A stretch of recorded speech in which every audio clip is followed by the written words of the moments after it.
मित्रों, ये बजट आ गया बोल के जितना अखबारों में और यूट्यूब पर काऊ काऊ काऊ काऊ हो रहा है, आपको ऐसा लगता होगा कि यूपीएससी के लिए बजट इतना सारा काम का, इतना सारा वजन उठा के हमको चलना है। ऐसा नहीं है। यूपीएससी के लिए बजट मतलब लेटेस्ट बजट की मैं बात कर रहा हूँ, ये साइज और इससे छोटा बॉल मुझे मिला नहीं, वरना उतनी साइज का ही हमको तैयार करना होता है, जो हम अभी आज इस लेक्चर में करेंगे। चलिए शुरू करते हैं। मित्रों, कल रात बजट आने से पहले मैंने इस यूट्यूब कम्युनिटी पे एक पोलिंग किया था कि आपको क्या लगता है क्या होगा। 80% लोगों ने वोट किया था कि कुछ तहलका मचा, ऐसा कुछ होगा नहीं, and same thing is correct. खैर फिर भी जो भी उसका थियरी और करंट अफेयर्स हमको समझने हैं, ये अभी 1 आध घंटे के वीडियो में हम कंप्लीट करते हैं। सबसे पहले मेरे पुराने स्टूडेंट्स के लिए वो 5 फैक्ट्स जो उनको किसी भी एग्जाम के लिए याद रख के जाने हैं। एक फेवरेट टॉपिक होता है खासकर आईएएस के अलावा वाली परीक्षाओं में कि कौन से टैक्स में सबसे ज़्यादा आमदनी होगी। तो ये आप चार्ट पढ़ लो, 4 3 2 1। आपको से सारे टैक्स में आपको आराम से थियरी पढ़ाऊंगा, लेकिन ज़्यादातर लोग आप जानते हैं कि 5 मिनट वीडियो देख के चले जाने वाले हैं, तो उनको भी एटलीस्ट इतना तो याद रहना चाहिए कि ये काम की एक बात हुई थी। दूसरा ऐसा फैक्ट, सेकंड फेवरेट क्वेश्चन, कि इनमें से कौन सी सब्सिडी में सबसे ज़्यादा पैसा खर्च होने वाला है। तो ये भी हर साल लगभग सेम ही होता है, फूड, फर्टिलाइजर, तीसरे पे पेट्रोलियम। ऑफकोर्स इसके बीच और भी बहुत सारी सब्सिडी आती है, जैसे कि जो पानी पूरी वगैरह बेचने वाले स्ट्रीट वेंडर्स हैं, उनको एक लोन मिलता है स्वनिधि स्कीम, उस पर सरकार ब्याज में सब्सिडी देती है। वो सब भी चीज़ें, लेकिन ये तो मेन आपको पता होना चाहिए। चौथा फेवरेट सवाल, खासकर स्टेट सर्विस एग्जाम में, कि मनरेगा में कितना पैसा दिया। तो मनरेगा में पिछले साल तक 100 दिन का रोजगार देना था, तो करीब 88,000 रुपये दिए जाते थे। अभी उसको बदल के किया विकसित भारत जी राम जी, उसमें 125 दिन का रोजगार है, तो स्वाभाविक है ज़्यादा पैसा अलॉट करना होगा। तो 95,000 करोड़ से ज़्यादा अलॉट किए गए हैं। ये भी रटना है, खासकर आईएएस के अलावा वाली परीक्षाओं के लिए। तीसरा, फिस्कल डेफिसिट कितनी रहेगी। 2025-26 में उनका बोलना है 4.4%, और 2026-27 जो नया फाइनेंशियल ईयर शुरू होगा उसमें रहेगा ये 4.3% ऑफ द जीडीपी। पांचवा और आखिरी फैक्ट, कि कौन से डिपार्टमेंट या कौन से सेक्टर को सबसे ज़्यादा बजट में पैसा आवंटित हुआ। तो सबसे ज़्यादा ट्रांसपोर्ट, फिर डिफेंस, फिर रूरल डेवलपमेंट, फिर होम अफेयर्स, मतलब पुलिस, अमित शाह, फिर एग्रीकल्चर, एजुकेशन वगैरह वगैरह। ये खासकर तो आईएएस के अलावा वाली परीक्षाओं में पूछते हैं। आईएएस में इतना आसान सीधा सीधा नहीं पूछते, क्योंकि यूपीएससी के प्रो को भी पता है कि आप सब ये सब रट के जाने वाले हैं। इसके अलावा कुछ चीज़ें जो बहुत काम की नहीं होती, रुपया कहाँ से आएगा और कहाँ जाएगा, ये जो इस टाइप के चार्ट्स होते हैं वो रट के जाना आईएएस में उतना उपयोगी नहीं है। स्टेट सर्विस में, खासकर बिहार वगैरह में, इसका भी छोटा छोटा वो निकाल के पूछते हैं। आईएएस में पूछते हैं, पर वो कैसा कि क्वांटम या मैग्नीट्यूड के हिसाब से, तो वो वर्टिकल कॉलम में अलग तरीके से याद रखना होता है, जो हम आगे देखेंगे। उसी प्रकार कुछ लोग आपको पीडीएफ खोल के ये वाला दिखा देंगे कि बजट का साइज इधर से आता है, इधर जाता है। ये भी इस तरह से समझना, याद रखना मुश्किल है। उसको सही तरीके से कैसे याद रखते हैं, वो पार्ट्स ऑफ द बजट हम आगे उसमें समझेंगे। मित्रों, आज ये 1 तारीख रविवार से लेके 3 दिनों के लिए अनअकैडमी के सारे पेड कोर्सेज, क्लासेस सब कुछ फ्री में अनलॉक हो चुका है। आप सारे लाइव लेक्चर देख सकते हैं, मटेरियल डाउनलोड कर सकते हैं, मॉक टेस्ट दे सकते हैं। इसका अवश्य फ़ायदा उठाइए। इसके अलावा जो जो एक्टिविटीज़ होने वाली हैं उसका मैं जल्दी से आपको शेड्यूल बता दूं। आज 1 तारीख रविवार है, तो बजट का ये पार्ट 1 जिसमें टैक्सेशन की मैं सब बात करूंगा। कल सोमवार रात को दूसरा पार्ट अपलोड करूंगा, जिसमें फिस्कल डेफिसिट और बाकी का जितनी नई गवर्नमेंट स्कीम अनाउंस हुई उसकी बात होगी, और दोनों का पावर पॉइंट कल रात को मैं अपलोड भी कर दूंगा। उसके बाद 5 तारीख गुरुवार रात 9 बजे से मेरी पूरे साल के एनुअल इकोनॉमिक करंट अफेयर्स की फ्री सीरीज विन 26 सीरीज शुरू होगी। रात 9 बजे लाइव क्लासेस होंगे उसके। और 8 तारीख रविवार, मतलब अगले रविवार, ये जो हमने अभी बजट, टैक्सेशन और बाकी चीज़ें पढ़ेंगे, उसकी एक टेस्ट होगी जिसमें आप आकर्षक इनाम, स्कॉलरशिप वगैरह जीत सकते हैं। बाकी डिटेल्स डिस्क्रिप्शन में है। चलिए आगे बढ़ते हैं। हाँ तो मित्रों, मुद्दा है नए बजट की चर्चा कॉम्पिटिटिव एग्जाम्स के लिए। तो 6-7 मुद्दे हमें देखने, टाइम स्टैम्प के हिसाब से आप आगे बढ़ना। सबसे पहला है पार्लियामेंट्री प्रोसीजर। देखिए, हमारे संविधान के आर्टिकल 112 में ये तो लिखा है कि एक एनुअल फाइनेंशियल स्टेटमेंट हर साल राष्ट्रपति ने पेश करना है संसद में, लेकिन कौन सी तारीख को पेश करना है, साल में कितनी बार पेश करना है, ये स्पष्ट नहीं लिखा है।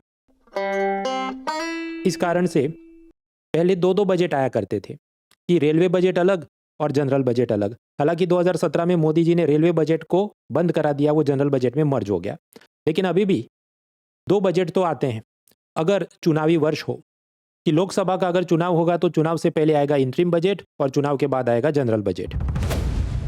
फिर मेन मुद्दे पर वापस आते हैं कि बजट कौन सी तारीख को पेश करना है, ये हमारे संविधान में नहीं लिखा। तो पहले कांग्रेस के ज़माने में बजट फरवरी के लास्ट वीक में प्रेजेंट किया जाता था, लेकिन उससे कुछ डिले हो जाती थी, समस्या होती थी। क्योंकि आप समझिए बजट जो हम पेश करते हैं तो असल में 6 स्टेजेस में उसे पास किया जाता है। सबसे पहला स्टेज है बजट प्रेजेंट किया जाए, फाइनेंस मिनिस्टर की स्पीच आएगी, उसके बाद उस पर आम बहस यानी जनरल डिस्कशन होगा।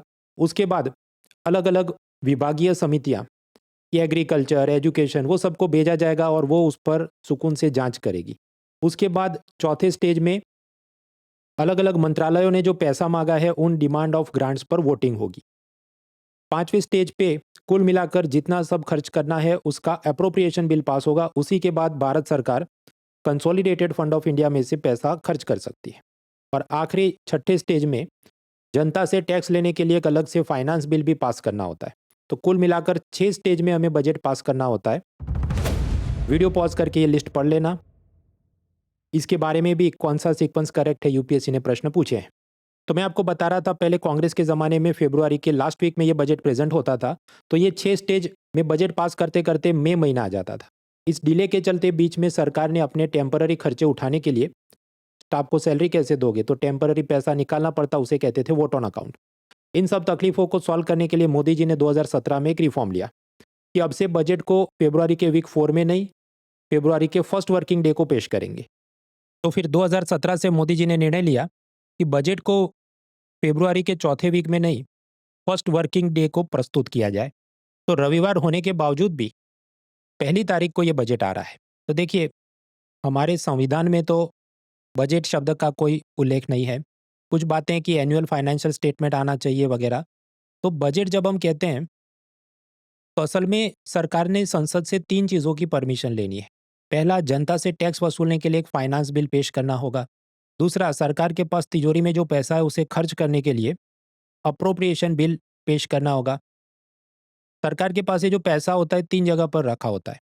जो टैक्स में, जो लोन में पैसा है वो सब कंसोलिडेटेड फंड ऑफ इंडिया में जाए। उसके अलावा इमरजेंसी के लिए प्रेसिडेंट को कुछ पैसा दिया होता है कंटिजेंसी फंड में। और तीसरा, ये small saving schemes, postal money order वगैरह का पैसा जो एक जगह से दूसरी जगह आते जाते रहता है वो पब्लिक अकाउंट में। इसमें जो कंसोलिडेटेड फंड ऑफ इंडिया है उधर से पैसा खर्च करने के लिए हर साल संसद की अनुमति लेनी पड़ती है, तो अप्रोप्रिएशन बिल आता है। और तीसरा, अपना कॉन्स्टिट्यूशन कहता है कि हर साल सरकार ने एक एनुअल फाइनेंशियल स्टेटमेंट भी रखना होगा, तो हिसाब किताब देना होगा। तो कॉन्स्टिट्यूशन के हिसाब से 3 दस्तावेज रखने होते हैं जिसे हम कलेक्टिवली कहते हैं बजट आ गया। इसके अलावा कॉन्स्टिट्यूशन में नहीं लिखा फिर भी कुछ रखा जाता है, तो उसमें एक तो economic survey, gender budget, FRBM act के डॉक्यूमेंट्स वगैरह जो हम आगे बात करेंगे। यार ये जो बजट संसद में पास करना है तो उसमें लोकसभा की शक्तियां ज़्यादा होती है, राज्यसभा की शक्तियां कम होती हैं। वो सब मैटर क्या है, आप ये Indian polity by M Laxmikanth से पढ़ लेना। उसमें हम ज़्यादा घुसे तो ये इकोनॉमी का सब्जेक्ट नहीं, पॉलिटी का सब्जेक्ट हो जाएगा। बाकी जनरल नॉलेज कुछ बताना हो तो ये जो फाइनेंस मिनिस्टर ने हाथ में बैग रखा है, फ्रेंच भाषा में उसको बूगे या कुछ लेदर बैग कहा जाता था। उसमें फाइनेंस मिनिस्टर सब पेपर्स लेके आते तो बजट शब्द आया। हालांकि हमारे नए फाइनेंस मिनिस्टर लेदर बैग में नहीं लाते, लाल रंग के कपड़े में लपेट के लाते हैं, बही खाता। और उसमें भी पहले कागज़ में लेके आते, कोरोना के बाद डिजिटल किया तो Samsung made in India tablet में लेके आते हैं वगैरह। खैर, अब पार्लियामेंट्री प्रोसीजर बाकी आप लक्ष्मीकांत से पढ़ लेना। दूसरे मुद्दे पर आते हैं पार्ट्स ऑफ द बजट, जो असल में इकोनॉमी का विषय हुआ। बजट के 2 पार्ट होते हैं, revenue part and capital part. Revenue part of the budget में क्या होगा, इनकम एक्सपेंस। तो इनकम के नाम पे ये जितना नींबू की तरह निचोड़ के टैक्स लिया, डायरेक्ट टैक्स, इनडायरेक्ट टैक्स, जो आगे पढ़ेंगे हम। उसके अलावा बिना टैक्स लिए भी सरकार कमा लेती है। कि सरकारी कंपनी ओएनजीसी अगर प्रॉफिट कमाती है उसमें से सरकार को शेयर होल्डर के रूप में डिविडेंड मिलेगा, तो ये तो टैक्स नहीं है फिर भी पैसा कमाया। उसी तरह ये रेलवे की टिकट, डाक विभाग, पोस्टल डिपार्टमेंट की टिकट, इंडिया ईयर बुक वगैरह जो भी सरकार अपने मैगजीन बुक्स बेचती है उनमें से पैसा कमाए, that is all non tax revenue receipts. सामने रेवेन्यू अकाउंट में खर्चों की बात करें, एक्सपेंस में, तो भारत सरकार ने जो पहले लोन लिए थे उस पर जो ब्याज चुकाना है वो सब खर्चे। फिर ये गरीबों को एलपीजी सब्सिडी, तब 80 करोड़ गरीबों को मुफ्त में राशन देना है 5 किलो, उसके खर्चे, ये सब्सिडी का बर्डन। एंड देन स्टाफ को सैलरी देनी है वगैरह वगैरह। So these are expenses. इसमें और भी चीज़ें आएंगी जैसे कि ऑफिस एस्टैब्लिशमेंट कॉस्ट, इलेक्शन कराने का खर्चा, फिर उसी तरह ये जुडिशरी, सेंट्रल पुलिस फोर्सेस, उन सब के खर्चे, बहुत कुछ आता है, जेल मेंटेनेंस का खर्चा। लेकिन बहुत थियरी में घुसे तो करंट अफेयर्स के नाम पे बजट की चर्चा रह जाएगी, तो चलिए आगे बढ़ते हैं। नेक्स्ट इज बजट का कैपिटल पार्ट। उसमें भी 2 चीज़ें होंगी, इनकम और एक्सपेंस। इनकम में जो भारत सरकार ने लोन लिया है, मतलब वो जो पैसा आ रहा है, यहाँ पर हम इनकम के रूप में लिखते हैं। वो वापस चुकाना है बराबर, पर अभी जो लोन लिया, जो पैसा मिला, तो कैपिटल रिसीट के रूप में आप लिखेंगे। टेक्निकली उसको फिस्कल डेफिसिट भी बोल सकते हैं, जो हम आगे डेफिसिट में बात करेंगे। खैर ये एक बात हुई। दूसरा, बिना उधारी किए भी सरकार को कुछ पैसा आता है कैपिटल अकाउंट में। जैसे कि सरकार ओएनजीसी की 100% मालिक हो, उसमें से 5% शेयर जनता को बेच दे, जनता 20,000 करोड़ रुपए दे दे, तो डिसइन्वेस्टमेंट यानी विनिवेश से जो पैसा आए। उसी तरह भारत सरकार ने नेपाल, भूटान या किसी राज्य सरकार को लोन में पैसा दिया है, वो लोग लोन वापस करते हैं, तो लोन रिकवरी वो यूनियन के पॉइंट ऑफ व्यू से अब नॉन डेट रिसीट हो गया, वो भी गिन सकते हैं। कैपिटल अकाउंट में जो खर्चे होते हैं उसमें हाईवे, हॉस्पिटल वगैरह सब चीज़ें बनाने का खर्चा, इंफ्रास्ट्रक्चर के खर्चे, ये सब आएगा। उसके अलावा लोन प्रिंसिपल रिलेटेड पार्ट्स भी आएँगे, पर अभी वो सब डाल के इधर जटिल नहीं करना। ओवरऑल ये पिक्चर बनता है। इसके ऊपर पार्ट्स ऑफ द बजट में बहुत सारे कंपोनेंट्स होते हैं, उसमें से पीवाईक्यू भी पूछे गए। वो थियरी लंबी हो जाएगी, तो हम लेटेस्ट बजट से भटक जाएँगे।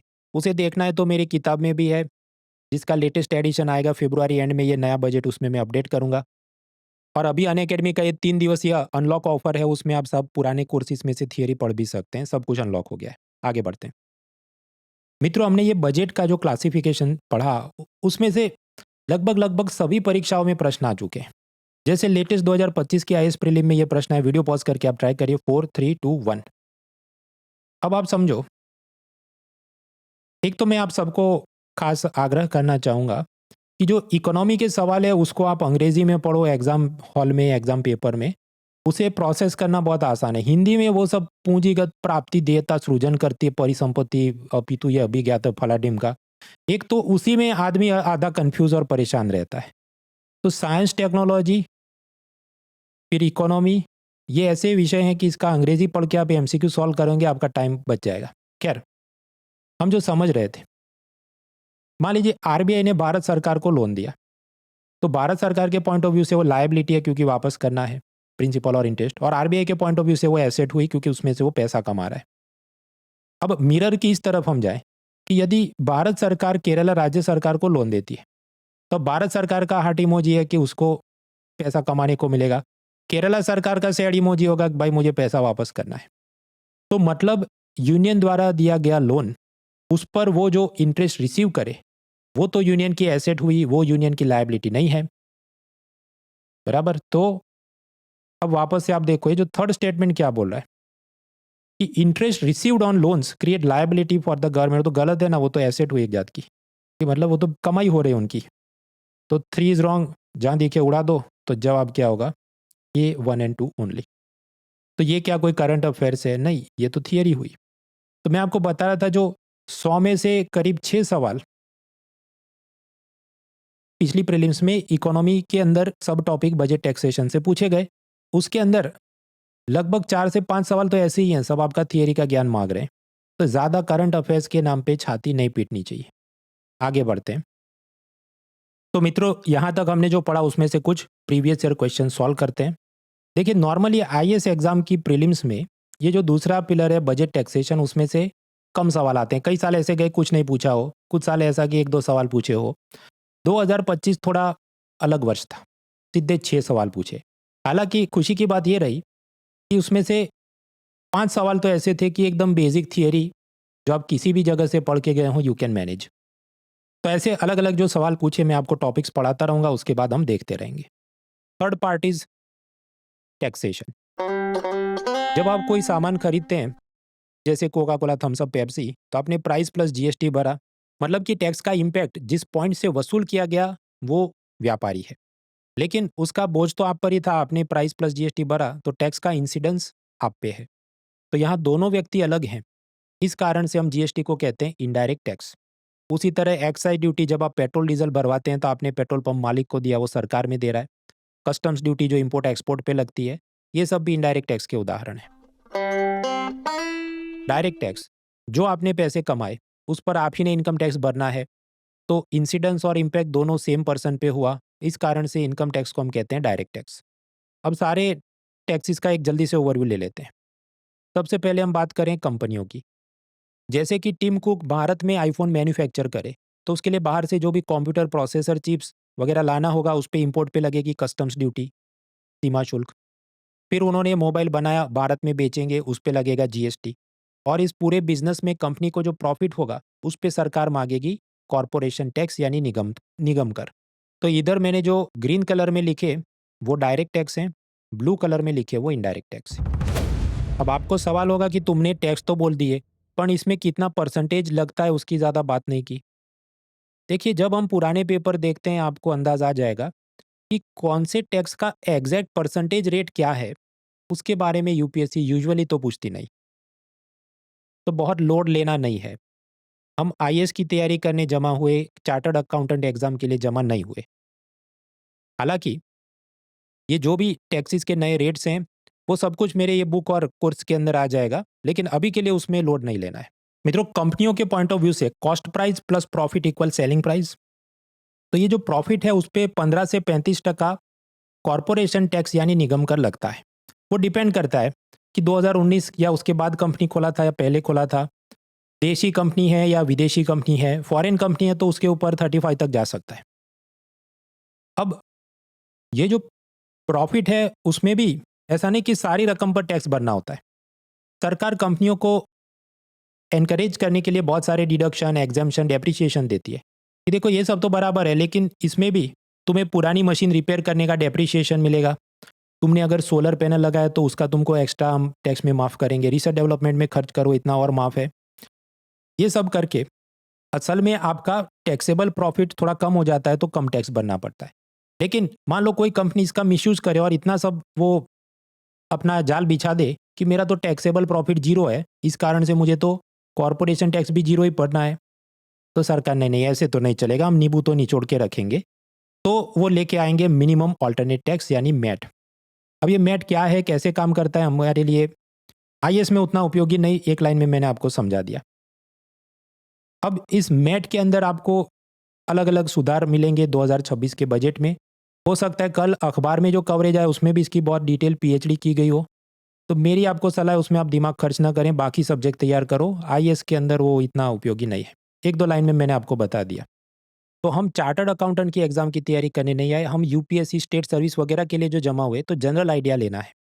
आपको कोई बहुत बड़ा मुद्दा हो जाए, जैसे जीएसटी 2.0 में सब स्लैब चेंज हो गए या इनकम टैक्स के स्लैब चेंज हो जाए, तो उसकी समझ होनी चाहिए। हर छोटा परसेंटेज रटने का आप लोड ना लें, बाकी सब्जेक्ट तैयार करो, मेरी ये सलाह है। ओके, तुम तो टीचर, तुमको पता है कौन सा इंपॉर्टेंट कौन सा नहीं इंपॉर्टेंट, हमको कैसे पता चले? प्रीवियस ईयर क्वेश्चन आप डाउनलोड करें फ्री में unacademy.com/content/upsc/डाउनलोड से। चलिए, कंपनियों के टैक्स की मैं बात कर रहा था, मुनाफे पे लगता है कॉर्पोरेशन टैक्स। कुछ कंपनियां कहती है हमारा जीरो प्रॉफिट है, उन पर मिनिमम ऑल्टरनेट टैक्स मैट भी लगता है, लेकिन उसका भी लोड नहीं लेना है। कंपनियों पे लगने वाले कुछ ऐसे टैक्स जो बर्खास्त हो गए, डिलीट हो गए, जैसे ये गूगल, फेसबुक कंपनियां जो एडवर्टाइजमेंट अलग अलग वेबसाइट पे दिखाती हैं, बेचती हैं, तो उस बिजनेस पर वो टैक्स देने से मना करते थे, लीगल लूपहोल निकालते थे, double taxation avoidance agreement Mauritius के साथ है तो भारत सरकार टैक्स नहीं मांग सकती वगैरह। तो उनको सबक सिखाने के लिए एक ज़माने में भारत सरकार ने लगाया था गूगल टैक्स, जिसको इक्विलाइजेशन लेवाई टेक्निकली बोला जाता था। हालांकि बाद में इसको बंद कर दिया, ये उम्मीद में कि वो जो पुराना अमेरिकन प्रेसिडेंट जो बिडेन और बाद में ट्रंप आएगा तो वो चीज़ों को सेटल कर देगा। तो ये सब अभी द्विधा में है, पर आखिर तक तो जो मेरी जानकारी थी इसको बंद करने की बात थी, अब बंद हो गया था। नेक्स्ट, ये पेटीएम, जोमेटो वगैरह स्टार्टअप कंपनियां हैं। उसके अंदर रतन टाटा केवल शौकिया किस्म से, हॉबी से, पैशन से पैसा कुछ लगा दे, so he is an angel investor. अब ऐसे प्रोसेस पर भी भारत सरकार ये स्टार्टअप कंपनियों पर एंजल टैक्स मांगती थी, तुमको इन्वेस्टमेंट मिला इनसे, तुम हमको टैक्स भरो। बाद में विरोध हुआ कि स्टार्टअप कल्चर को ये प्रमोट नहीं करता, इसको एबॉलिश किया गया। तीसरा, एक एक व्यक्ति पर लगने वाले टैक्सेस। तो अगर मुझे कोई इनकम होती है, दो बातें हो सकती हैं कि जैसे कोचिंग के धंधे से कमा लिया, किताब बेच के कमा लिया, ये सब नॉन एग्रीकल्चर इनकम है, भारत सरकार इनकम टैक्स लेगी। लेकिन खेती बाड़ी से अगर ये इनकम होगी तो केवल राज्य सरकार उस पर टैक्स मांग सकती है। ऐसा क्यों?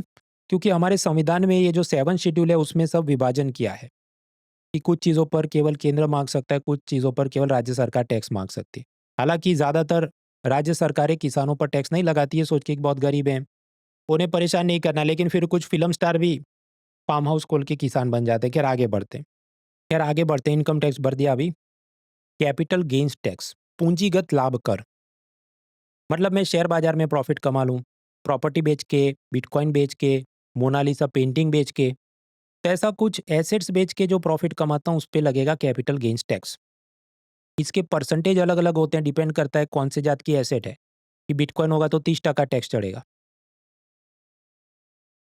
तो मित्रों, अब तक हमने ये इनकम टैक्स और कैपिटल गेन्स टैक्स के बारे में जो थोड़ी बहुत समझ ली, उसमें से 2025 की आईएएस एग्जाम में प्रश्न पूछा गया। वीडियो पॉज करके आप पहले एक बार पढ़ लीजिए, फिर मैं समझाता हूँ। 4 3 2 1। देखिए, डायरेक्ट टैक्सेस, आपको जो भी इनकम हो रही है, एक एक व्यक्ति है तो इनकम टैक्स भरे, कंपनी है तो कॉर्पोरेशन टैक्स भरे। और उसके अलावा आपकी ये जो कैपिटल एसेट्स है, मतलब शेयर्स, बॉन्ड्स, प्रॉपर्टी, बिटकॉइन, उसको आप बेचते हैं, उसमें मुनाफा होता है तो अलग से कैपिटल गेन्स टैक्स भरो। ये सब हम बात कर रहे हैं किसके वास्ते? आपकी नॉन एग्रीकल्चर इनकम के लिए। अगर आप खेती बाड़ी से कमाई करते हैं तो उस पर केवल राज्य सरकार टैक्स मांग सकती है। तो समझो उस पे इनकम टैक्स यूनियन का नहीं है, मोदी जी का इनकम टैक्स उस पे नहीं है कि किसान ने जो भी काम किया ये उस पर स्टेट लेवल के टैक्स चढ़े। उसी प्रकार किसान की जो खेती बाड़ी वाली जमीन है उस पर कैपिटल गेन्स टैक्स नहीं, वो स्टेट के टैक्स होंगे। जो अपना नॉर्मल प्रॉपर्टी रियल एस्टेट आप बेचते हैं उस पर बराबर हो सकता है कि कैपिटल गेन्स टैक्स चढ़े। तो बस उसी के आसपास ये प्रश्न है।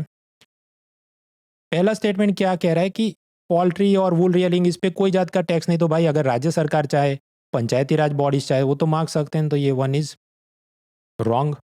और सामने दूसरा क्या कह रहा है कि भारत में ये जो खेती बाड़ी की जमीन है वो इनकम टैक्स एक्ट के तहत कैपिटल गेन्स टैक्स के विस्तार में नहीं आएगी, तो वो करेक्ट है। तो यानी 1 is wrong and 2 is right. तो जवाब क्या होगा? डी। एक बार फिर से पढ़ लो, 4 3 2 1। एक उदाहरण से समझते हैं। मैंने रिलायंस का शेयर खरीदा आईपीओ में 100 रुपये में, तो ये हुआ मेरा कॉस्ट प्राइस। अब सेकेंडरी मार्केट में मैं इसको 30 रुपये के प्रॉफिट के साथ बेच रहा हूँ 130 रुपये में। तो ये जो ग्रीन कलर में मेरा 30 रुपये का प्रॉफिट है, इस पे लगेगा कैपिटल गेन्स टैक्स। वो कितना लगेगा वो डिपेंड करता है कि खरीदने के 1 साल भीतर में मैं बेच रहा हूँ या उसके बाद बेच रहा हूँ।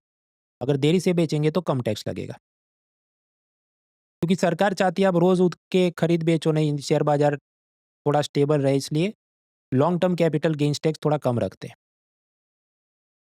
हाँ, तो ये एक चीज़ हुई। दूसरा, ये जो सेलिंग प्राइस है 130 रुपये, उस पर राज्य सरकार लेगी स्टैंप ड्यूटी और केंद्र सरकार इस वैल्यू पर लेगी सिक्योरिटी ट्रांजैक्शन टैक्स, एसटीटी। भले आप प्रॉफिट पे बेचो कि लॉस पे बेचो, ये टैक्स तो लगते हैं, ब्लू कलर वाले। मित्रों, ये जो कैपिटल गेन्स टैक्स वगैरह चीज़ें हैं, शेयर बाजार पे लगेंगी बराबर। तो शेयर्स जो हैं उसे हम कहें इक्विटी। उसके ऊपर एक और इंस्ट्रूमेंट होता है, फ्यूचर ऑप्शन। ये फ्यूचर ऑप्शन एक जात का सट्टा है कि ये कंपनी का शेयर का भाव इतना चलेगा तो मैं तुमको इतना पैसा दूंगा। अब 10 में से 9 लोग ही पैसा गवाते हैं, और टैक्स तो इधर भी चढ़ेंगे कि प्रॉफिट हुआ तो capital gains tax, selling price पे राज्य सरकार की स्टैंप ड्यूटी, और सेलिंग प्राइस पे एक और टैक्स चढ़ेगा, सिक्योरिटीज ट्रांजैक्शन टैक्स, जो केंद्र सरकार लेती है। इस एसटीटी को फ्यूचर ऑप्शन इंस्ट्रूमेंट पे थोड़ा और बढ़ाया गया है 2026 के बजट में। क्योंकि क्योंकि पिछले कुछ 2-3 सालों से इकोनॉमिक सर्वे कंप्लेन कर रहा है कि अगर भारत देश का जीडीपी है 100 रुपये, तो उसके सामने ये share market, call option, put option, ये सब क्रेडिट कार्ड, ये सब जो फाइनेंशियल मार्केट है वो 140 रुपये का हो गया। यानी कि बहुत बड़ा गुब्बारा हो गया, ओवर फाइनेंशियलाइजेशन, और इसे रोकने की ज़रूरत है। तो इसके वास्ते पिछले साल भी ये फ्यूचर ऑप्शन पे टैक्स बढ़ाया था, और इस साल नए बजट में भी ये बढ़ाया गया है। एग्जैक्टली कितना परसेंट बढ़ा है? 0.25%, 0.30%, उसमें हम बहुत लोड लेने नहीं बैठेंगे, बाकी सब्जेक्ट तैयार करो। Share buyback tax.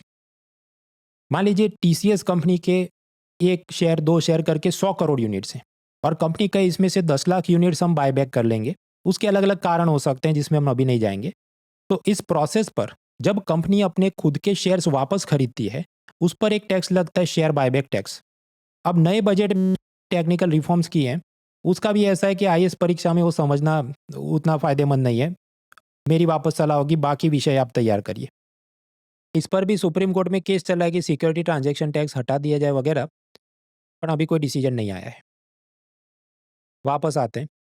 कुछ और डायरेक्ट टैक्सेस जो एबॉलिश हो गए, तो शाहरुख खान का मन्नत बंगलो है वो जो भी 500 करोड़ का, तो उसको हर साल उसकी वेल्थ के कुछ परसेंटेज के रूप में टैक्स भरना पड़ेगा। हालाँकि सरकार ने बाद में डिलीट कर दिया क्योंकि ज़्यादातर लोग अपनी प्रॉपर्टी का अंडर वैल्यूएशन करेंगे कि नहीं ये तो 5 लाख रुपए का ही बंगला है, कोई कमाई होती नहीं थी, केस ज़्यादा चलते थे।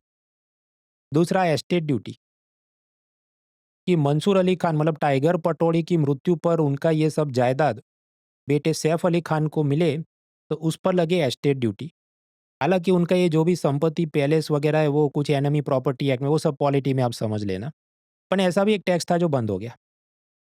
ये सब जो टैक्स है उसमें लोग उसे छुपाते थे, अपना वैल्यूएशन कम दिखाते थे, तो सरकार को असल में बहुत ज़्यादा कमाई नहीं होती। इसलिए एनसीईआरटी ने कहा ये सब थे पेपर टैक्सेस। ऐसा एक और था गिफ्ट टैक्स कि जेलर मूवी हिट होने पर सन टीवी के मालिक ने रजनीकांत को ऑडी बीएमडब्ल्यू कार भेंट में दी गिफ्ट दिया, तो उस पर एक गिफ्ट टैक्स लगता था, वो भी बाद में डिलीट हो गया। हालांकि ये जो गाड़ी मिली तो वो रजनीकांत की टैक्सेबल इनकम में गिनी जाएगी और उस पर रजनीकांत ने इनकम टैक्स भरना होगा। विजय माल्या अपने सब पायलट और एयर होस्टेस जो कि उसके एम्प्लॉई हैं, उनको फ्री में जिम की मेंबरशिप, गोल्फ क्लब की मेंबरशिप दे दे। तो सैलरी के अतिरिक्त और फायदा दिलाया, तो इस पर विजय माल्या यानी कि एम्प्लॉयर ने देना होगा फ्रिंज बेनिफिट टैक्स, ये भी डिलीट हो गया। गिफ्ट टैक्स भी डिलीट हो गया। फिर मैं अदानी के शेयर्स खरीदूं, अदानी कंपनी को प्रॉफिट हो वो मुझे देंगे डिविडेंड, उस डिविडेंड पे लगता था डिविडेंड डिस्ट्रीब्यूशन टैक्स, वो भी डिलीट हो गया। मैंने पैसा बैंक में डिपॉजिट किया, मैं पैसा विड्रॉ कर रहा हूँ, तो इस पर भी एक टैक्स लगता था बैंकिंग कैश ट्रांजैक्शन टैक्स, वो भी डिलीट हो गया। ये सब ऐसा नहीं 2026 में डिलीट हुए, ये तो over the period of time delete हो गए हैं, लेकिन मैं आपको ओवरव्यू दे रहा हूँ। तो कुल मिलाकर टैक्स तो बहुत सारे थे, उसमें बहुत सारे डिलीट हो गए। अभी जो एक्टिव डायरेक्ट टैक्सेस में हम बात करें, income tax, capital gains tax, corporation tax, 3 प्रमुख चीज़ें हैं। अब इधर पहुँचते हैं तो बहुत सारे लोग झंडा उठा लेते हैं कि ये वाला टैक्स डायरेक्ट टैक्स नहीं, इनडायरेक्ट टैक्स है, ये तो ऐसे नहीं ऐसे भरते हैं।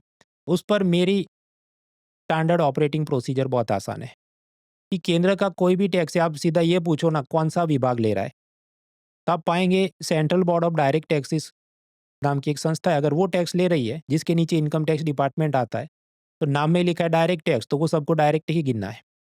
एक और भी संस्था है central board of indirect taxes and custom, तो जीएसटी, कस्टम, एक्साइज वो सब वो लेते हैं। तो उसके नाम ही में इनडायरेक्ट टैक्सेस एंड कस्टम्स, तो वो इनडायरेक्ट टैक्स मान लेने। तो इस लॉजिक पर जब मैं क्लासिफाई करूँ, तो आपके सामने दिख रहे हैं ये सब डायरेक्ट टैक्स हुए। Income tax, capital gains tax, corporation tax, security transaction tax, क्योंकि ये सीबीडीटी लेता है।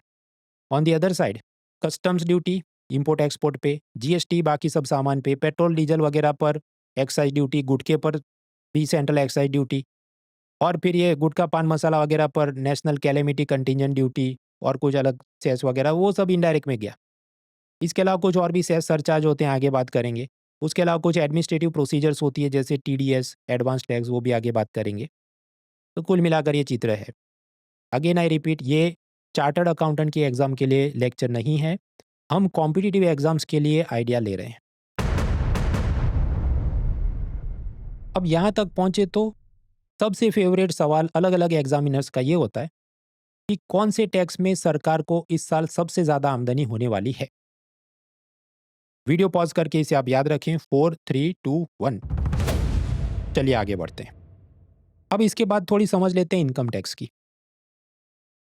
म- मैं एक सीनियर सिटीजन वृद्ध व्यक्ति नहीं हूँ, और मान लो मैं नौकरी कर रहा हूँ, मुझे सैलरी मिल रही है, और मुझे सैलरी मिले मान लो 12,75,000 रुपये पूरे साल में।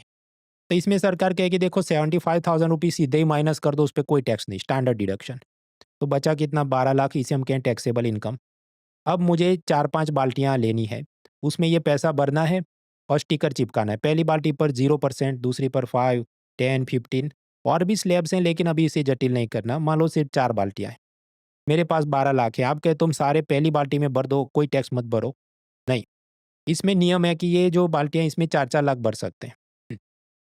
तो पहली बाल्टी में 4 लाख भरे, उस पे 0%, तो कोई टैक्स नहीं। दूसरी बाल्टी में 4 लाख, उस पे 5% 20,000 टैक्स भरना है। तीसरी बाल्टी में 4 लाख, उस पे 10% 40,000 टैक्स भरना है। पाँचवीं बाल्टी तक तो मेरी कमाई नहीं है, तो कुछ भरेंगे नहीं। अभी ये सबको आप ऐड करो तो 20,000 और 40,000 60,000 रुपये मुझे इनकम टैक्स भरना होगा। तो टैक्स लायबिलिटी हुई मेरी 60,000। सरकार कहेगी इस पे तुमको इनकम टैक्स रिबेट दिया 60,000, तो जवाब होगा जीरो। तो मुझे कोई टैक्स नहीं भरना, मतलब 12 लाख रुपए तक तो कोई इनकम टैक्स है नहीं। इन रियलिटी 12,75,000 तक, क्योंकि 75 का तो स्टैंडर्ड डिडक्शन भी मिला था। अब आप देखिए 12 लाख तक आपकी टैक्सेबल इनकम है तो रिबेट मिलेगी। आप 16 लाख कमाते हैं तो कोई रिबेट नहीं। फिर आपको सब बाल्टियों में पैसा भरो तो 1,20,000 रुपए जितना आपको टैक्स, उस पे सेस सरचार्ज सब चढ़ेगा, क्योंकि सबको रिबेट नहीं मिलता।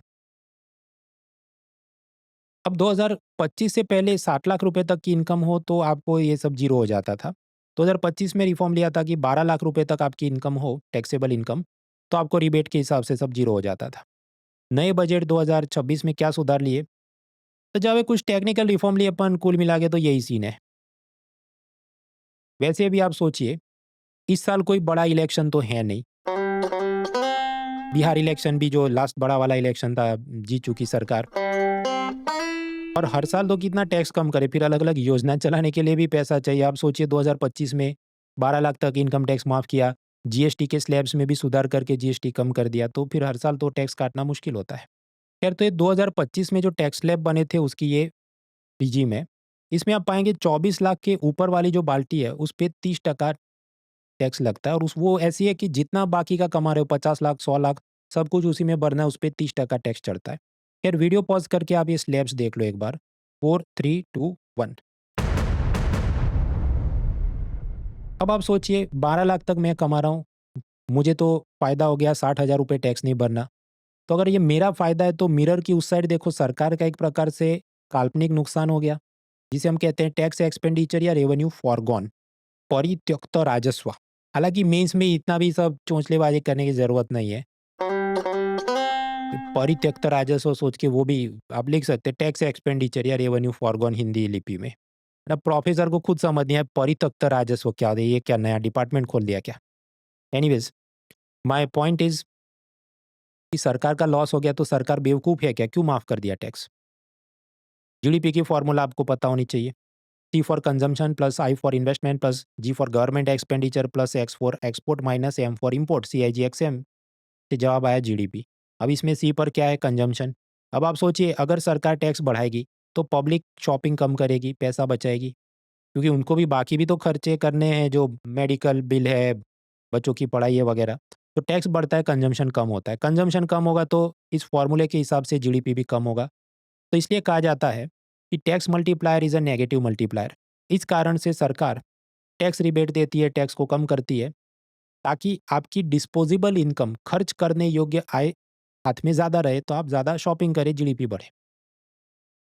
एक और भी ऐसा कंसेप्ट है कि देखिए अगर डायरेक्ट टैक्स जीरो है, इनकम टैक्स जीरो, तो सरकार को कोई आमदनी नहीं। आप कहे तो 100% कर दो तो भी सरकार को कोई आमदनी नहीं। देखो वो लाइन नीचे टच कर गई, क्योंकि आप जितना कमाओगे सारा टैक्स में भरना है तो कोई काम ही नहीं करेगा। तो उसके बीच में कोई ऑप्टिमल पॉइंट होना चाहिए, तब सरकार की अच्छी खासी कलेक्शन होगी। इसे हम कहते हैं लाफेयर कर्व। तो लाफेयर कर्व क्या है? बेसिकली ये कहता है एक हद तक परसेंटेज बढ़ाओगे तो टैक्स कलेक्शन बढ़ेगा, उसके बाद पब्लिक काम ही नहीं करेगी, ब्लैक मनी में छुपाएगी, फ़ायदा नहीं। ये सब देखते हुए सरकार टैक्स रिबेट वगैरह करती है। अच्छा, तो फिर ज़ीरो क्यों नहीं कर दिया? भाई ज़ीरो करेगा तो फिर सबकी सैलरी कहाँ से आएगी? मिलिट्री का खर्चा कैसे निकलेगा? मित्रों, अब तक मैंने आपको जो बताया वो था न्यू टैक्स रिजिम। इसके अलावा एक और भी है इनकम टैक्स का ओल्ड टैक्स रिजिम। वो ऐसा कि उसमें ये एलआईसी, पब्लिक प्रोविडेंट फंड वगैरह में आप पैसे इन्वेस्ट करें तो आपको उसमें टैक्स डिडक्शन, एग्जेम्पशन कुछ मिलते हैं, और उसमें वो जो भी 5, 20, 30% अलग जात के स्लैब्स होते हैं।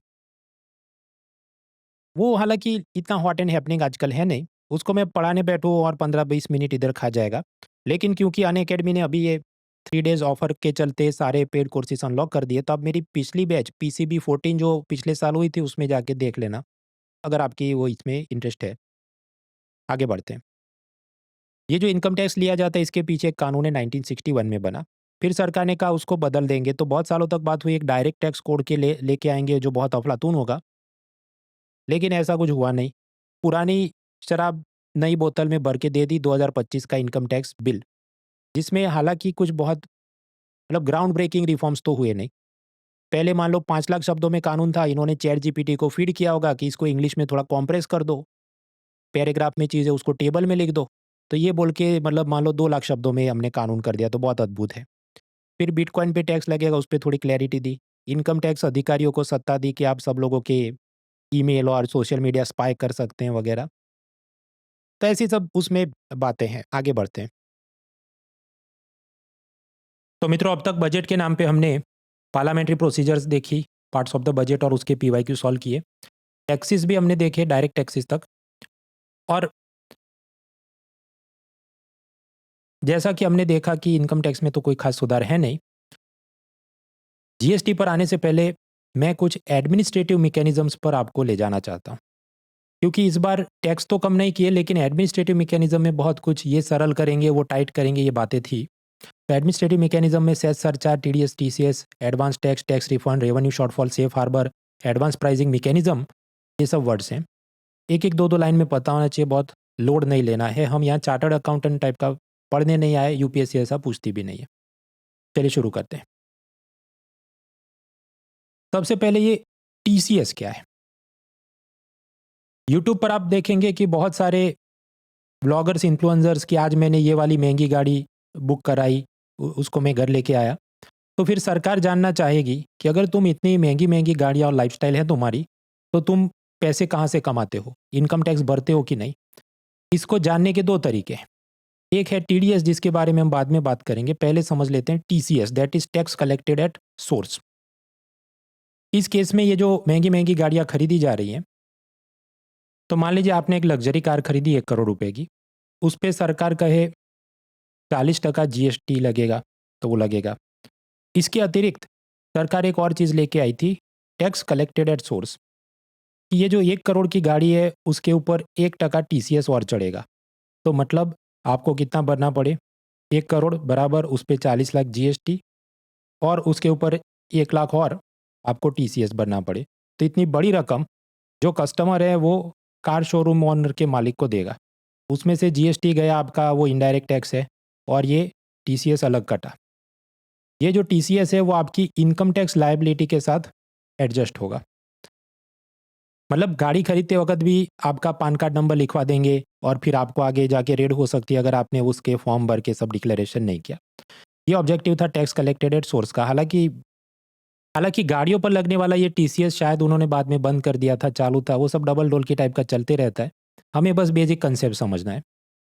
अब इसी प्रकार से और कुछ ट्रांजेक्शन्स पर टीसीएस लगते हैं कि जैसे बहन कहे मैं ये सूटकेस में पैसे भर के जा रही हूँ अमेरिका पढ़ने, फ्रांस घूमने, तो आरबीआई रोक देगा कि बहन ऐसा तुम अंधाधुंध भारत से रुपया लेके जाओगी और उसको डॉलर में आप कन्वर्ट करोगी, तो ये तो रूपी डॉलर एक्सचेंज रेट ऊपर नीचे हो जाएगा कि 85 की जगह 90 रुपीज़ का हो जाए। तो हम नहीं चाहते कि आप अंधाधुंध पैसा भारत से बाहर लेके जाओ। तो इस पर कुछ सीमाएं हैं, कुछ लिमिट्स हैं कि एक व्यक्ति मैक्सिमम 1 साल में $2.5 लाख या उसके इक्विवेलेंट जो भी बाकी करेंसी है वो भारत से बाहर ले जा सकता है। और फिर वो पैसे वो चाहे अमेरिका के अंदर उससे शॉपिंग करना है, कॉलेज एडमिशन लेना है, जो करना है करे। इसको कहा जाता है लिबरलाइज्ड रेमिटेंस स्कीम। अब कुछ केस ऐसे हो रहे हैं कि कुछ लोग भारत में कोई इनकम टैक्स नहीं भरते कि हम तो बहुत गरीब हैं, या फिर कि हमारे यहाँ तो कागज़ में ऐसा दिखाएंगे कि बस 12 लाख रुपए तक ही कमा रहे हैं तो हमारा टैक्सेबल इनकम जीरो हो गया, या फिर वो ये दिखाएंगे कि ये तो सब हमारी एग्रीकल्चर इनकम है जिस पे यूनियन गवर्नमेंट कोई टैक्स नहीं मांग सकती। और फिर ऐसे लोग घूम रहे हैं अमेरिका, फ्रांस, और $2.5 लाख से भी ज़्यादा बाहर ले जाते हैं। तो सरकार जानना चाहेगी कि भाई तुम असल में कमाते कितने हो, कि एक तरफ तो तुम कह रहे हो कि मैं बहुत गरीब हूँ, मुझको इंडियन आइडल बना दो, तो तुमको ये दुबई घूमने का पैसा किधर से आया। तो क्या किया जाए, इधर भी टीसीएस वाला कंसेप्ट चढ़ा दिया। अब समझिए, जब भी आप रुपये को डॉलर में कन्वर्ट करते हैं तो फॉरेक्स डीलर के पास जाएंगे, जैसे एक्सिस के पास ऐसा लाइसेंस है, तो वो इस पूरी सर्विस पर, फॉरेन करेंसी कन्वर्जन सर्विस पर आपसे लेगा जीएसटी, प्लस अतिरिक्त टीसीएस भी चढ़ेगा, जो मैंने आपको गाड़ी वाले एग्जाम्पल से समझाया। और फिर यहाँ आपका पान कार्ड नंबर वो मांगेंगे और फिर सरकार को पता चल जाएगा। ये एक बात हुई। तो ये मान लीजिए आप घूमने के लिए जा रहे थे, कॉलेज एजुकेशन के लिए जा रहे थे, तो टीसीएस लगता था। अब नए बजट में इसमें कुछ रैशनलाइजेशन किया, मतलब या तो बढ़ाया होगा नहीं तो कम किया होगा। तो ये सब मुद्दे चले, एग्जैक्ट रेट हम पढ़ने नहीं बैठेंगे, आगे बढ़ो। उसी प्रकार कोई इंडियन टूरिस्ट पेरिस घूमने गया, क्रेडिट कार्ड से शॉपिंग कर रहा है, तो वहाँ पर भी सरकार टीसीएस, भारत सरकार, भारत की जो बैंक या क्रेडिट कार्ड कंपनी है उसके द्वारा टीसीएस आपका एक्स्ट्रा कटवाएगी, ताकि पता रहे कि आप बाहर जाके क्या खेल करते हैं। इसमें भी कुछ रैशनलाइजेशन की नए बजट में बात हुई है। TDS means tax deducted at source. देखिए, मेरा मेन काम है ये यूपीएससी कोचिंग, उसका पैसा है, उसमें मैं इनकम टैक्स भरूँ। बीच-बीच में ये दूरदर्शन पर पैनल डिस्कशन में मैं जाऊँ, वो लोग मुझे पैसा दें पर मैं सरकार को बताऊँ नहीं तो कैसे इसे सॉल्व करें? तो होगा ये कि मान लो मुझे दूरदर्शन पर 1 घंटा बोलने के लिए ₹1000 मिलेंगे, तो उसमें से वो केवल मुझे ₹900 ही देंगे, बाकी के ₹100 10% टीडीएस है बोल के काट के इनकम टैक्स विभाग में जमा करेंगे और मेरा पान कार्ड नंबर उधर डाल देंगे कि मृणाल को हमने पैसा दिया। ताकि मुझे अगर वो पैसे क्लेम करने हैं तो मुझे इनकम टैक्स डिपार्टमेंट में फॉर्म भरना होगा, वरना किसी दिन फिर मेरे पे रेड हो सकती है क्योंकि उनको मेरा पान कार्ड मिल गया होगा। तो that is TDS, tax evasion को रोकने के लिए एक कदम है। अब ये टीडीएस एडजस्ट कैसे होगा? तो ये समझो पेटीएम कैशबैक जैसा है जो बाकी शॉपिंग में आपका एडजस्ट हो जाता है, उसी तरह ये टैक्स कैलकुलेशन में एडजस्ट होगा। कि मान लो मैं किताब और कोचिंग से 16 लाख रुपए कमा लूँ, जिस पे मान लो मुझे 1,20,000 इनकम टैक्स भरना है, तो ₹100 तो ऑलरेडी कट गए टीडीएस के, तो अब मुझे 1,19,900 ही भरने होंगे। ऑपोजिट इज़ ऑल्सो ट्रू, मान लो 12 लाख रुपए तक कोई इनकम टैक्स ना हो, तो मुझे इनकम टैक्स भरना था 0, फिर भी इन्होंने ₹100 काटे, तो ये मुझे ब्याज के साथ रिफंड देंगे जिसे कहते हैं टीडीएस का रिफंड आया है। तो अब समझो आपकी टैक्स लायबिलिटी हो ₹100 और आपने भर दिया ₹120 का टैक्स, तो 20 रिफंड में आना चाहिए। अब ये ऐसा सीन कब बनता है? एक तो टीडीएस जो मैंने आपको समझाया, दूसरा होता है एडवांस टैक्स। एडवांस टैक्स मतलब क्या? मान लो ये अगेन किताब कोचिंग बेच के मैं 16 लाख रुपए कमा लूँ, जिसमें से मान लो मुझे 1,20,000 इनकम टैक्स भरना है। तो मैं ये नहीं कर सकता कि 31 मार्च की रात को 11:59 मिनट्स पर आखिरी मिनट पर मैं तो टैक्स भरूँगा। अगर सब लोग ऐसा करेंगे तो पूरा साल सरकार को जो कंसिस्टेंट फ्लो आना चाहिए पैसों का वो नहीं आएगा। तो बड़े-बड़े टैक्स पेयर पर शर्त होती है कि तुमने इंस्टॉलमेंट्स में ये टैक्स भरना है। कि मान लो 1,20,000 भरना है तो पहला हफ्ता जून में, फिर सितंबर में, दिसंबर में, मार्च में टुकड़े-टुकड़ों में तुम्हें एडवांस में भरना होगा। तो एडवांस टैक्स कोई अलग टैक्स नहीं है। ये तो इंडिविजुअल पे लगने वाला इनकम टैक्स, कंपनियों पे लगने वाला कॉर्पोरेशन टैक्स उसी के हफ्ते भरते हैं। तो अगर मैंने एडवांस में टैक्स भरा हो, लेकिन असल में मुझे उससे पूरे साल में आमदनी कम हुई हो, तो लायबिलिटी मेरी टैक्स भरने की कम रहेगी तो रिफंड में पैसा आ जाएगा। मान लीजिए पूरा साल मैंने ज़्यादा कमा लिया, तो 1,20,000 से ज़्यादा भी टैक्स भरने की नौबत आए, तो उस केस में मुझे एक्स्ट्रा भी भरना हो सकता है। ये सब चलते रहता है। अब जिस केस में रिफंड आने का केस हो लेकिन सरकार टाइम पे रिलीज़ नहीं करती, तो सोशल मीडिया पे कंट्रोवर्सी चलती है। हालाँकि सरकार का ये कहना नहीं है, तो कुछ लोगों ने फॉरेन इनकम छुपाई थी, सब धर्म संस्थाओं में और चुनावी पार्टियों को डोनेशन दे के वो फेक क्लेम मार रहे थे, इसलिए रिफंड उनका डिले हुआ है, बाकी सबको तो मिल गया है। ऐसा सरकार बोल रही है, सोशल मीडिया पे लोग कुछ और बोल रहे हैं। अब आप समझिए, या तो अभी दिन है, तो इसका मतलब अभी रात नहीं है। दोनों चीज़ तो एक साथ हो नहीं सकती। उसी प्रकार कुछ ऐसे ट्रांज़ैक्शन होते हैं जिस पर लगता है टीसीएस, जो मैंने अभी आपको एग्ज़ाम्पल से बताया। कुछ ऐसे ट्रांज़ैक्शन होते हैं जिस पे लगता है टीडीएस, जो मैं अभी आपको आगे बताऊँगा। दोनों में ही कुछ न कुछ छोटे-छोटे सुधार किए हैं नए बजट में, but most of them are technical in nature, जो अपने लिए आईएएस वगैरह में इतना काम का नहीं है। क्योंकि जब हम पुराने पेपर्स देखते हैं, तो ऐसा वो सब पूछते नहीं, और मान लो पूछ भी लें, मुझे और आपको परेशान करने के लिए पूछ भी लें, तो अगले साल से पढ़ना शुरू करें। अभी खुद से मतलब ये तो ऐसा ही मैं अपना पेट दबाना शुरू करूँ और फिर मुझे पेट में दर्द हो, फिर मेरे को मैं तो पेट दुख रहा है, तो भाई तुम क्यों खुद को ही परेशान कर रहे हो? अगर आपके पास दुबई में प्रॉपर्टी है, स्विट्ज़रलैंड में बैंक अकाउंट है, तो ये सब आपकी फॉरेन एसेट्स हुई, जहाँ से आपको दुबई के मकान से रेंट आ रहा है, भाड़ा आ रहा है, स्विट्ज़रलैंड से ब्याज आ रहा है। तो ऐसी फॉरेन इनकम एंड एसेट्स को आपको भारत सरकार को डिक्लेयर करना होगा और इस पे भारत सरकार 30% टैक्स माँगेगी। ऐसा 2015 में कानून आया था। अब उसमें बहुत सारे लोगों के कुछ ना कुछ केस खुले होंगे और फिर वो मैटर लंबे-लंबे पड़े होंगे। तो नए बजट में सरकार ने ये कहा कि देखो, तुम्हारा अगर ये केस 1 करोड़ से लेके 5 करोड़ का है, तो तुम बस इतना दंड भर दो, इतना पैसा भर दो, तुमको सब माफ़ कर देंगे, वो केस आगे नहीं चलाएँगे। और ये सब रेट्रोस्पेक्टिव इफ़ेक्ट से, मतलब कि आपके 2 साल पहले आपके पास ये इनकम थी, आपने छुपाई थी, तो आप सरेंडर कर दो, तो भी हम आपको कुछ परेशान नहीं करेंगे, आप पेनल्टी भर दो, खेल खत्म। तो फॉरेन इनकम एसेट एक्ट में ये सुधार किए। तीसरा था सेफ हार्बर मैकेनिज़्म। मान लीजिए समंदर में बवंडर आ गया और आपका जहाज उसमें डूब रहा है, तो आप क्या करेंगे? आप कोशिश करेंगे कि मुझे कोई सेफ हार्बर मिल जाए जहाँ पर मैं सुरक्षित अपने इस बोट को पार्क कर दूँ। सिमिलरली मान लीजिए फेसबुक पर किसी व्यक्ति ने पायरेटेड मूवी अपलोड कर दी, तो इसका मतलब कि मार्क जकरबर्ग का जहाज भी अब तो डूब जाएगा कि सरकार या पुलिस उस पर रेड करेगी कि तुम्हारी वेबसाइट पे सब इलीगल काम हो रहे हैं। तो उसे भी ऐसा कोई सेफ हार्बर मिलना चाहिए, तो मिलता है कि सोशल मीडिया कंपनी उसके जैसे ही संज्ञान में आए तो ये पायरेटेड वीडियो वो डिलीट कर दे। तो फिर ऐसा नहीं कि मार्क जकरबर्ग को एक्स्ट्रा कुछ दंड भरना पड़ेगा या जेल में जाएगा। तो इसे हम कहते हैं सेफ हार्बर मैकेनिज्म। अब ऐसा ही टैक्सेशन में होता है कि नॉर्मली आपने टैक्स नहीं भरा तो ये जहाज बवंडर में फंस गया आपका। लेकिन कुछ केस में भारत सरकार खासकर फॉरेनर्स को लीगल इम्यूनिटी देती है कि तुम ये प्रोसेस कर दोगे तो फिर कोई केस नहीं होगा। तो इसे हम कहते हैं सेफ हार्बर रूल्स। वो काफ़ी कॉम्प्लेक्स किस्म के होते हैं, हमारे लिए बहुत काम के नहीं। नए बजट में जो बातें कुल मिलाकर जिस ये निकलता है, ये जो विदेश की एआई डेटा सेंटर टाइप की कंपनियां हैं, अगर वो भारत में अपना धंधा शुरू करना चाहें, यूजुअली उनके फिर क्या एक्सक्यूज़ रहेंगे कि नहीं हम तो सिंगापुर में रजिस्टर्ड हैं तो भारत सरकार टैक्स नहीं मांग सकती वगैरह, और फिर हम लोग केस करेंगे, फिर लंबा चलेगा। तो उनको पहले से ही सेफ हार्बर रूल्स में बोल दिया कि तुम ये स्टेप्स करोगे तो तुम्हें परेशान नहीं करेंगे, ताकि ये बहुत सारी एआई, आईटी और डेटा सेंटर कंपनियां भारत में आ सके। बियॉन्ड दैट बहुत टेक्निकल चीज़ें, उसमें दिमाग अपने लिए खर्च करना ज़रूरी नहीं है। Advance pricing agreement.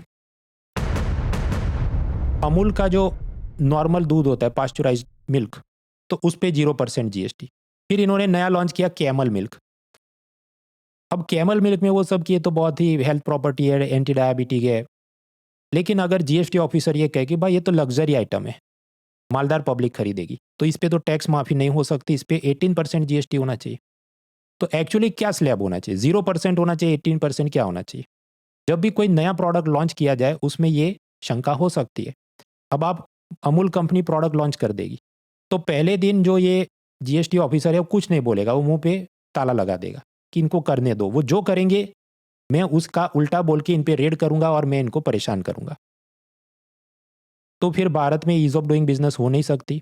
इसके वास्ते income tax act, custom act, ये सब में लिखा होता है एडवांस प्राइसिंग अग्रीमेंट, कि ऐसा कोई भी नया बिजनेस प्रोसेस या प्रोडक्ट आ रहा हो जहां बिजनेसमैन को शंका हो कि कितना टैक्स भरना है, मुझे क्लैरिटी नहीं है, तो वो उसकी एक स्पेशल अथॉरिटी होती है, अथॉरिटी ऑन एडवांस रूलिंग, उनके पास जाके डेक्लरेशन ले सकता है कि वो जज जो होगा, स्पेशल जज, वो बोल दे, वो अंतिम वचन होगा। अगर वो कह दे 0 लगेगा तो दोनों ही पार्टियों को, टैक्स इंस्पेक्टर ने भी और ये करदाता ने भी मानना होगा, वो कहे 18 तो उतना मानना होगा।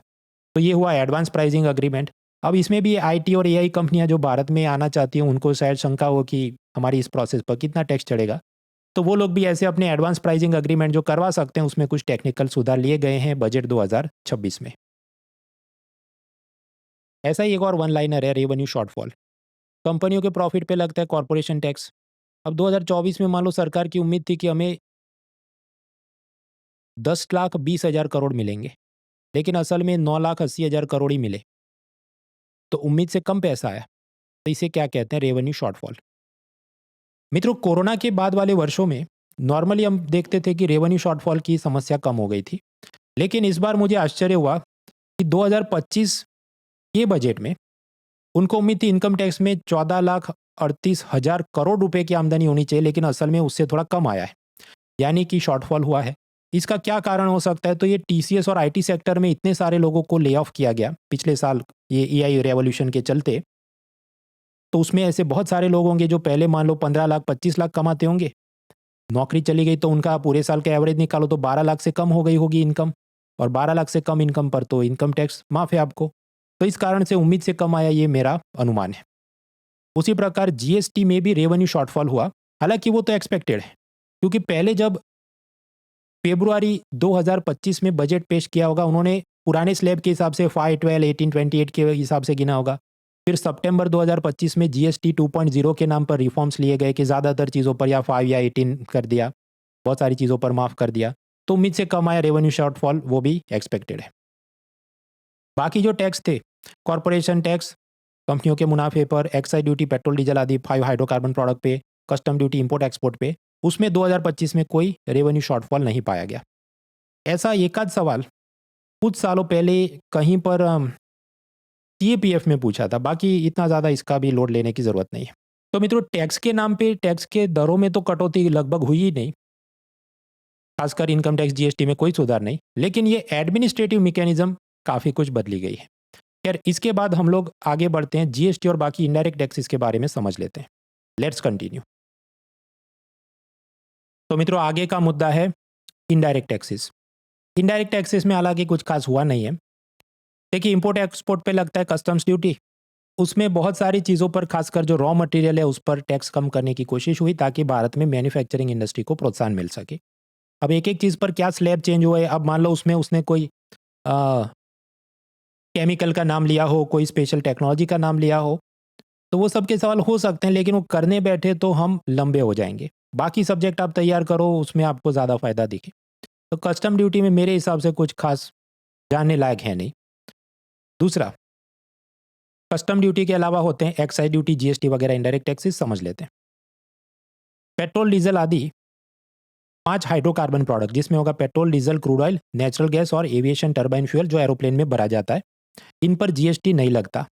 इन पर राज्य सरकार का वैट लगता है, केंद्र सरकार की एक्साइज ड्यूटी लगती है, और इसको अगर एक्सपोर्ट किया जाए और सरकार को लगे ये अदानी अंबानी को बहुत ज़्यादा प्रॉफिट हो रहा है, तो कभी कभी वो उस पर एक विंडफॉल टैक्स भी लेते हैं, हालांकि आजकल वो बंद कर दिया। तो अभी ये सीन है। इसका मतलब ये नहीं कि इन पर जीएसटी कभी नहीं लगेगा, किसी दिन लगेगा जब जीएसटी काउंसिल नाम की एक संवैधानिक संस्था, कॉन्स्टिट्यूशनल बॉडी तय करे कि मान लो 1 अक्टूबर से लागू करेंगे, उस दिन से जीएसटी लगेगा। अभी तो नहीं है। नेक्स्ट, दारू, लिकर फॉर ह्यूमन कंजम्पशन, उस पर यूनियन ने स्टेट गवर्नमेंट के एक्साइज वैट वगैरह लगेंगे। बिजली, उस पर भी यूनियन ने स्टेट गवर्नमेंट की स्टेट इलेक्ट्रिसिटी ड्यूटी लगेगी। इसके अलावा बाकी जितना सामान है उसका जो भी मैन्युफैक्चरिंग सेल हो रहा है उस पर लगे जीएसटी। जैसे मोबाइल फ़ोन पर 18% जीएसटी। अब उसमें आधा यूनियन का होगा central goods and services tax 9% और आधा स्टेट का होगा एसजीएसटी 9%। अच्छा, प्रश्न कौन से स्टेट को मिलेगा? मान लीजिए ये मोबाइल बना तमिलनाडु में, लेकिन बिक रहा है वो कस्टमर कोलकाता में बैठा है, तो वेस्ट बंगाल सरकार को स्टेट वाला हिस्सा मिलेगा क्योंकि ये डेस्टिनेशन बेस्ड टैक्स है। GST is an indirect tax on consumption and it is destination based, जहां पर कस्टमर है उस राज्य को मिलता है। अब आप पाएंगे कि नए बजट में जीएसटी पर कोई बात नहीं है। उसका कारण कि जीएसटी में कुछ भी सुधार करना है तो हमारे संविधान के हिसाब से एक अलग से जीएसटी काउंसिल बनी है, वो ही इस पर डिसीजन ले सकती है, क्योंकि उसमें यूनियन और स्टेट दोनों के रिप्रेजेंटेटिव होती है, उनकी कंबाइन वोटिंग से डिसीजन लिया जाता है। और आप याद करें, जीएसटी का अमल हुआ 2017 से लेकर 25 तक, उसके ये स्लैब थे 5, 12, 18, 28। फिर पिछले साल 2025 सितंबर में सरकार ने कहा सब स्लैब्स हम हटा देंगे, रैशनलाइज करेंगे जीएसटी 2.0, तो उसमें ये सब रेट हो गया। तो ये तो मतलब सुधार हो ही गया। अब अलग से फाइनेंस मिनिस्ट्री अकेले यूनिलैटरली कोई डिसीजन ले नहीं सकती, जीएसटी काउंसिल में नया कुछ होगा तब देखेंगे। और ये जीएसटी 2.0 के बदलाव पिछले साल के, उसकी पूरी process, mechanism, inverted duty structure क्या होता है, इनपुट टैक्स क्रेडिट क्या होता है, सब कुछ मैं समझा चुका हूँ। 4 महीने पहला उसका 20 मिनट का वीडियो है, तो वो चीज़ें मैं वापस नहीं रिपीट कर रहा, आप इसी चैनल पर उसे देख सकते हैं। चलिए आगे बढ़ते हैं। जीएसटी के अलावा ये विमल गुटखे पर कुछ और टैक्स लगते हैं, उसकी अपडेट समझ लेते हैं। देखिए दो बात हो सकती है, एक है विमल गुटखा, तो वो हुआ टोबैको प्रोडक्ट, और दूसरा है विमल पान मसाला जो कि तंबाकू मुक्त नॉन टोबैको प्रोडक्ट है। अब इन पर जीएसटी तो लगेगा 40%। उसके अलावा एक और टैक्स लगेगा नेशनल कैलेमिटी कंटिजेंट ड्यूटी, जो केंद्र सरकार लेती है, और ये पैसा डिजास्टर मैनेजमेंट, आपदा प्रबंधन में इस्तेमाल होगा। फिर तीसरा एक जीएसटी कॉम्पेंसेशन सेस भी लगता, पर वो अब खत्म होने को है, उसकी जगह नए टैक्स चढ़ा दिए। तो अभी ऐसा सीन बनेगा कि टोबैको पर ये सब तो है ही, उसके अलावा एक और चीज़ लगेगी सेंट्रल एक्साइज ड्यूटी, और पान मसाला पर ये सब तो है ही, उसके ऊपर एक और चीज़ चढ़ेगी हेल्थ सिक्योरिटी सेस। तो इसके लिए दिसंबर 2025 में ही ऑलरेडी अलग से सरकार ने पार्लियामेंट में 2 बिल पास करवा दिए थे, तो ये भी मैटर की नए बजट में कोई खास चर्चा दिखी नहीं। आगे बढ़ते हैं। तो बजट में अब तक हमने देख लिए taxes, administrative mechanisms like TDS, TCS वगैरह, इनडायरेक्ट टैक्सेस, जीएसटी वगैरह देखा। आखिर में इस तरफ आते हैं सेस सरचार्ज वगैरह। सेस सरचार्ज क्यों लेने पड़ते हैं? केंद्र सरकार ने अगर 100 रुपये इनकम टैक्स में लिए तो केंद्र के पास असल में 59 ही बचेगा। उसका कारण कि बाकी का 41 रुपीज़ तो राज्य सरकारों को दे देना पड़ेगा, क्योंकि फाइनेंस कमीशन कहे उस हिसाब से फॉर्मूला तय होती है। तो 15 फाइनेंस कमीशन, एनके सिंह, उन्होंने बोला इतना देना पड़ेगा तो देना पड़ेगा। अभी 16 फाइनेंस कमीशन, डॉक्टर अरविंद पनागरिया, उनका भी रिपोर्ट आना है, आज कुछ उन्होंने बोला भी था फाइनेंस मिनिस्टर ने, लेकिन बाद में तो सेशन कंप्लीट हो गया। खैर, तो मतलब वो जब आएगा तो हम देखेंगे। अभी के लिए समझो कि वो 41 तो जा रहा है। अब सरकार सोच में पड़ जाएगी कि हम 100 रुपये टैक्स लेते हैं फिर भी हाथ में 59 बचता है, तो ऐसा मैं क्या फाइन ट्यूनिंग करूं कि मेरे पास ज़्यादा पैसा बचे। तो वो सेस सरचार्ज नाम के नए टूल्स लेके आए हैं। देखिए, टैक्स में जितना वसूला वो तो सरकार ने स्टेट गवर्नमेंट को देना होगा, लेकिन सेस और सरचार्ज के नाम पे जो टैक्स लिया जाता है वो भारत सरकार राज्यों को नहीं देती, या देती है तो 41 नहीं देगी, अपनी मर्जी से ये योजना में थोड़ा ले लो 2 रुपए, ऐसी बात है। क्योंकि हमारा जो संविधान है उसके अंदर उन्होंने ये लूपहोल निकाला है कि टैक्स का डेवोल्यूशन करना है, सेस सरचार्ज नाम की चीज़ ही नहीं है तो उसका कहाँ डेवोल्यूशन हो सकता है। एनीवेज, तो फिर बेहिसाब सेस सरचार्ज चढ़ाए जाते हैं कि आप इनकम टैक्स भरो, कॉर्पोरेशन टैक्स भरो, उसके ऊपर हेल्थ एजुकेशन सेस, फिर आप करोड़पति हैं तो उसके ऊपर और सरचार्ज चढ़े। उसी तरह आप कुछ चीज़ इंपोर्ट करते हैं, कस्टम्स ड्यूटी, उस पर social welfare surcharge, agriculture infrastructure development cess, petrol diesel के एक्साइज पर, और न जाने क्या क्या चलते रहता है। उसकी सब चर्चा मेरे बुक और कोर्सेज में आपको मिल जाएगी। इधर जानने लायक कोई नया बदलाव है नहीं कि हम करंट अफेयर्स के नाम पे इसको वापस से पढ़ने बैठे। अच्छा मित्रों, ये finance commission, tax cess, surcharge की मैंने आपको थोड़ी समझ दी। उसमें से ये एक प्रश्न आप सॉल्व करिए। 4, 3, 2, 1। तो हमने देखा कि कैसे केंद्र सरकार अगर 100 रुपये इनकम टैक्स में लेती है तो उसमें 41% तो राज्यों को देना पड़ेगा as per the 15 finance commission. उसके अलावा बाकी जो 59 रुपीज़ जो यूनियन के पास बचे उसमें से भी कुछ पैसा ग्रांट के स्वरूप में राज्यों को दिया जाता है पंचायती राज बॉडीज़ के लिए, डिजास्टर मैनेजमेंट वगैरह के लिए। तो सब लंबी चौड़ी चीज़ है, उसमें हम अभी नहीं जा रहे। अब आप देखिए, ये 3 स्टेटमेंट में जो सेकंड स्टेटमेंट क्या बोला है कि 45% टैक्स जाएगा स्टेट्स को, तो वो तो गलत है ना, 41 ही जाएगा। तो मतलब बाकी के 2 स्टेटमेंट आपको न पता हो, या जो भी 4 स्टेटमेंट न पता हो, तो भी आप इसे सॉल्व कर सकते हैं बाय एलिमिनेशन मेथड। तो जवाब बनता है सी, 1, 3 एंड 4। हालांकि ये सारे स्टेटमेंट की जो भी परिचय चाहिए थी वो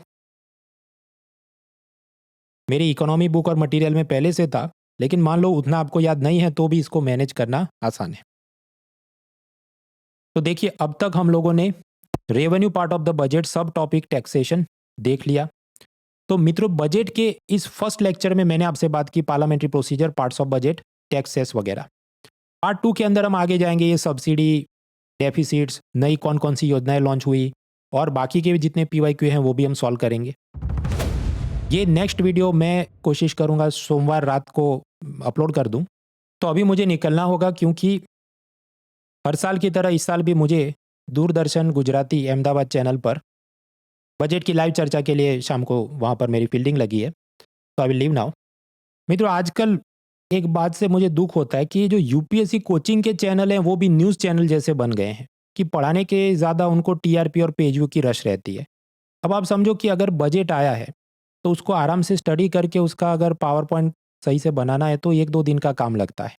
लेकिन ये हर चैनल वाले बस कोई भी रैंडम उसका बजट का हाईलाइट का एक PDF खोल दो, अंडरलाइन कर करके उधर ही खुद पढ़ो और दूसरों को पढ़ाओ, ऐसा चल रहा है। और यूट्यूब का एक तो एल्गोरिदम भी ऐसा है कि ढंग का आप कुछ आराम से पढ़ के दूसरे दिन वीडियो डालो, प्रमोट नहीं करेगा, और रैंडम आज अभी स्क्रिबलिंग चालू कर दे जो भी, उसको लाख लाख व्यू आने। इस कारण से मुझे भी ये ज़बरदस्ती आज वीडियो बनाना पड़ा, वरना मेरा ये इरादा था कि कल सोमवार रात को आराम से एक साथ सब कुछ बना दिया जाए। आप कहे तो कल ही तुम पूरा पढ़ा देते, क्या 2 पार्ट करने बैठे। यूट्यूब एल्गोरिदम एक तो ऐसा है, ये जल्दी जो अपलोड कर दे करंट अफेयर्स की हॉट चीज़ों पर, उसको वो ज़्यादा प्रमोट करेगा। अच्छा अपलोड करने की यहाँ पर ज़्यादा कोई अप्रिसिएशन है नहीं। खैर, तो अब जो भी यही ज़माना है इसमें हमको चलना है। जैसे विद्यार्थियों की शिकायत है कि CSET से हमको अन्याय हो रहा है, तो यूट्यूबर्स की शिकायत है कि उनको ये एल्गोरिदम से अन्याय हो रहा है। एनीवेज व्हाटएवर, तो मैंने पार्ट 1 तो कंप्लीट किया। पार्ट 2 कल रात मेरी अपलोड करने की कोशिश होगी। बाकी हमारे जो अलग अलग एक्टिविटीज़ हैं उसके बारे में मैंने आपको शुरुआत में बताया, उन सब का आप ज़रूर फ़ायदा उठाइए। Let's crack it. An Academy. Let's crack it.